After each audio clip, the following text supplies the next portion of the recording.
Cilvēki, ar kuriem notiek kaut kas nepatīkams, neforšs, kaut kāds notikums, situācija, un cilvēks sāk jautāt, kāpēc tas ar mani notika, kāpēc atkal es, kāpēc mana dzīve tik ļoti nemīl, kāpēc dzīve ir tik grūta, smaga, nežēlīga, netaisnīga.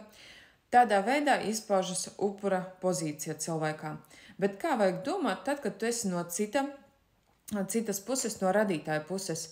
Tu domā to, ko šī situācija vēlas tev iemācīt, ko tu vēlies tātad jaunu, piemēram, uzzināt no šīs situācijas. Varbūt tur atklājas patiesi un īstie cilvēki. Un vienmēr uzdot jautājumu tieši pretējo, nevis kāpēc atkal es, bet tieši uzdot cita veida jautājumus.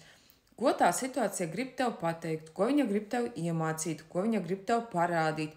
Varbūt tev vajag kaut ko vēl papildus paskatīties uz citiem cilvēkiem no citas skata punkta.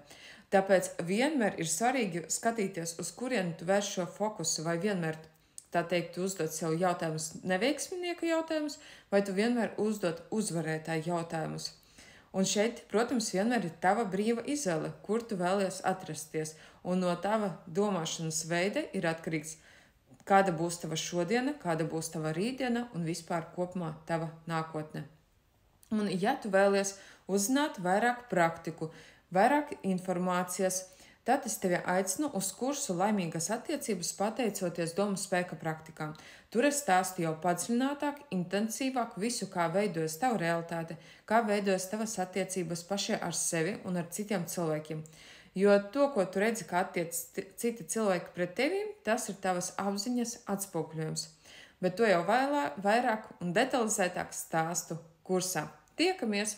Links ir norādīts profila augšgalā www.ligadunovska.com. Tiekamies!